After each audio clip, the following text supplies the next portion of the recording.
Any कोई regret वो mic मारने वाले को तो नहीं हुआ होगा? नहीं नहीं सर, वो तो मैंने मुझे मारा। ऐसा लगता है कि सही मारा है और मारना चाहिए। रिग्रेट नहीं है सर, लेकिन एक कमी है। कमी ये है कि जैसे जैसे अब माशाल्लाह चीज़ें बेहतर हो रही हैं, तब मेरे बाबा नहीं रहे, उनकी डेथ हो गई, लास्ट स्टेज थी कैंसर की, तो बहुत जल्दी जल्दी चीज़ें ख़त्म हो रही थी हाथ से। तो वो रिग्रेट है कि अगर वो चीज़ें बेहतर होती तो सारी चीज़ें अच्छी हो जाती। तो यानी कि जब आप को अपने प्रोफेशन में कामयाबी मिलना शुरू हुई तो आपके वालिद साहब उस कामयाबी पहले ही मिल रही थी, लेकिन अब कुछ चीज़ें और ज़्यादा बेहतर हो रही थी। मैं उनके लिए बहुत सारी चीज़ें कर सकती थी। सर मैं आपको बताती हूँ, मेरे बाबा एम्प्लॉय थे वापडा में और काफ़ी अच्छा उनका ग्रेड था।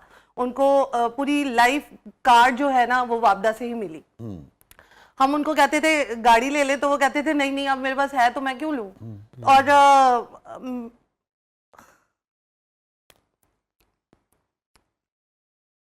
अब मुझे ये लगता है कि मैं उनको गिफ्ट कर पाती कार। मुश्किल नहीं है सर कार लेना, घर लेना, लेकिन मुझे ऐसा लगता है कि मैं उनके लिए कुछ नहीं कर पाई। अब मेरा दिल करता है कि मेरी मामा जो भी मुंह से निकाले, हालांकि माशाल्लाह भाई हैं वो करते हैं उनके लिए बहुत कुछ, लेकिन मेरा दिल करता है कि अगर वो कुछ भी कह रही हैं कि ये चीज़ चाहिए, तो मेरा दिल करता है मैं मतलब सब कुछ साइड पे रखकर मैं वो चीज़ करूं। ये वाला रिग्रेट। I can understand.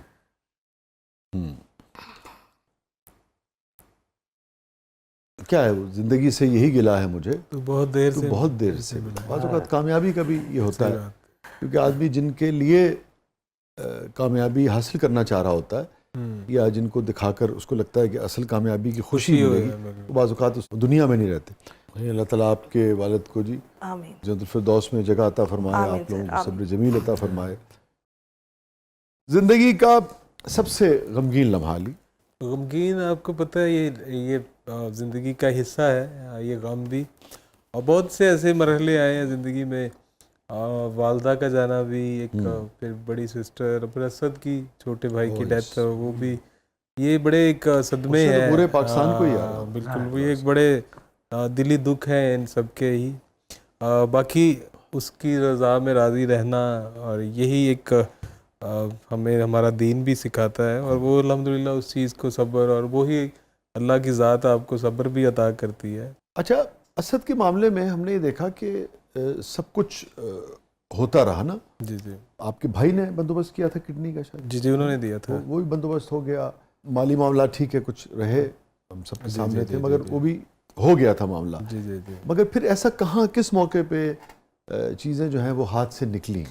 क्या उसमें कोई इंसानी तकसीर आप समझते हैं, कहीं कोई कोताही, कोई लाइल्मी, कम इल्मी रही किसी वजह से किसी भी जगह पे? बाज़ औक़ात खुद इंसान को ऐसी लापरवाही कर जाता है, या आप समझते हो कि नहीं सब कुछ ठीक था मगर बस अल्लाह को सिर्फ और सिर्फ यही मंजूर? असल में असद की जब पहला उसके फेलियर का हमें जब पता चला है, वो भी एक मैंने ही उसकी थोड़ी सी घर में मिला, मुझे थोड़ी उसकी तबीयत सही नहीं लगी थी। मैंने फ़ौरन भाई बड़े को कहा, मैंने कहा इसको ज़रा चेक करवा के आए किसी डॉक्टर को। मुझे लग रहा था वो ऐसे सीढ़ियों से उतरा है, उसने ऐसे पीछे हाथ रखे हैं। फ़ौरन उन्होंने जाके जब डिस्पेंसरी से चेक किया तो बीपी उसका 250। तो उन्होंने फ़ौरन, उस बंदे ने, हम गांव में थे उस टाइम, उन्होंने कहा इसको फ़ौरन फैसलाबाद सिटी में ले जाएं और इसको चेक करवाएं।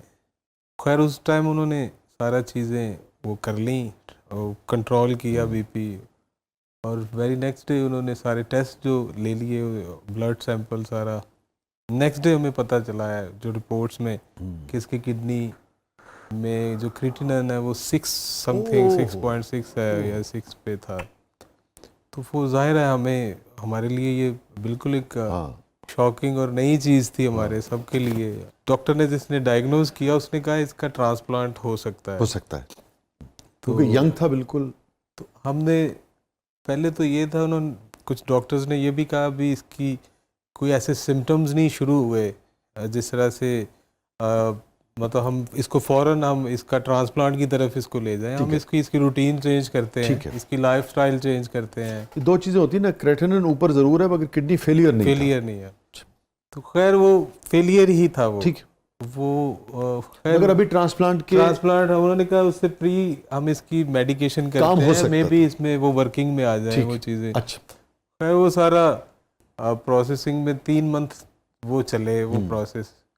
आपको पता है ये मेडिकेशन और ये इस तरह की चीज़ें वो बड़ी हाईली डोज थी, वो इतनी बर्दाश्त वो खाता था और वो कहता था मेरा दिमाग सुन्न हो गया, ये हो रहा है मुझे, वो हो रहा है।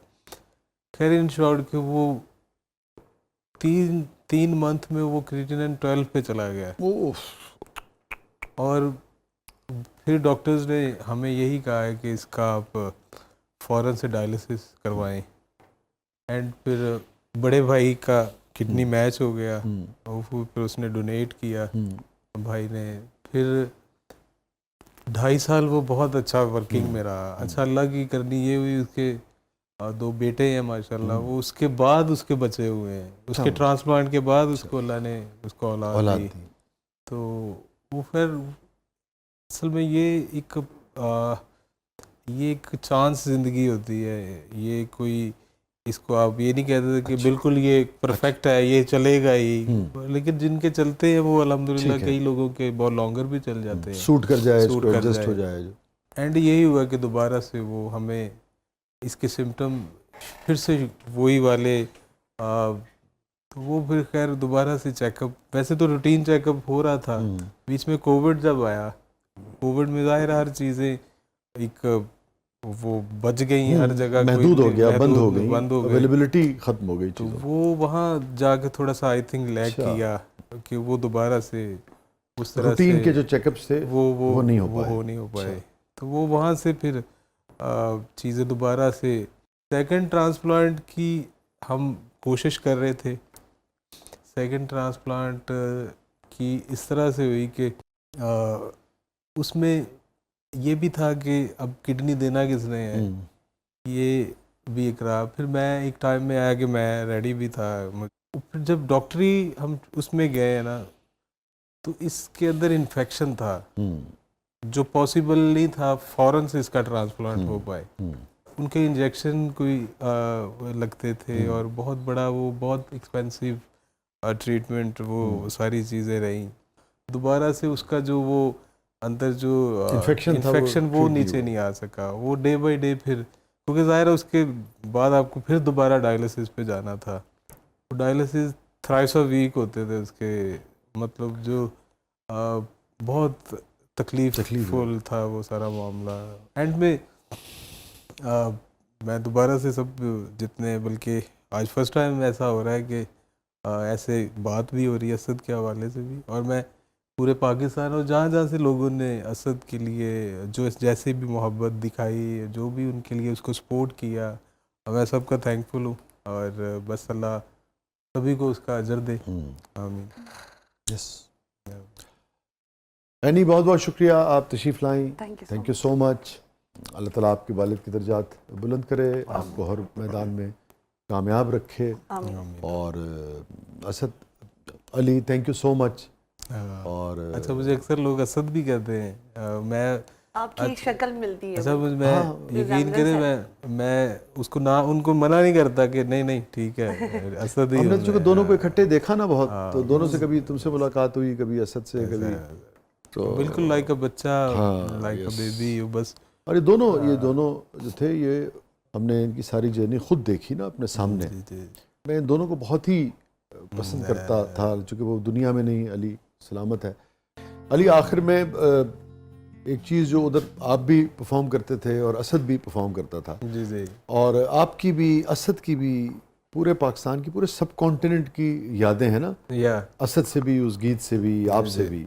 तो वैसे तो तुम बड़े हो, मगर आज छोटे भाई को जी ट्रिब्यूट पेश कर दो। है वो बड़ा था बड़ा था? नहीं, वैसे बड़ा था, अपने काम में बड़ा था। अम्मी एक्चुअली जब भी अक्सर बात करती थी ना, वो कहती थी कि असद ज्यादा अच्छा गाता है।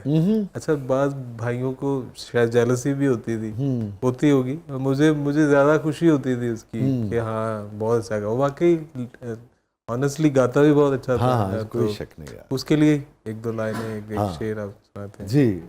साजन प्रीत लगा के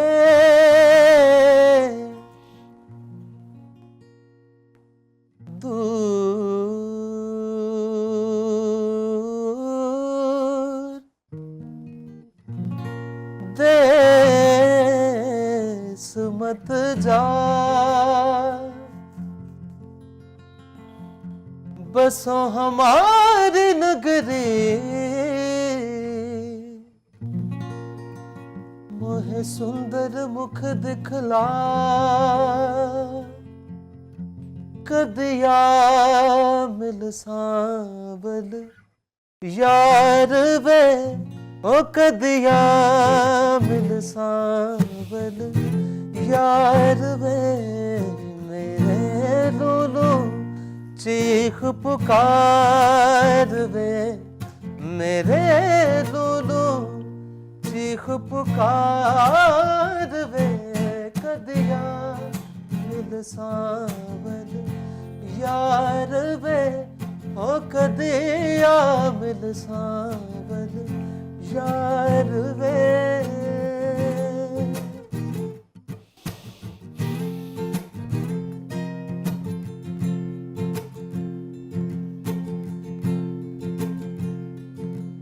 मेरी जिंदड़ी होई उदास वे, मेरा सांबल आस न पास वे, मेरी जिंदड़ी होई उदास वे, मेरा सांबल आस न पास वे, मुझे मिले ना चार कहार वे, मुझे मिले ना चार कहार वे, कदिया मिल सांबल यार वे।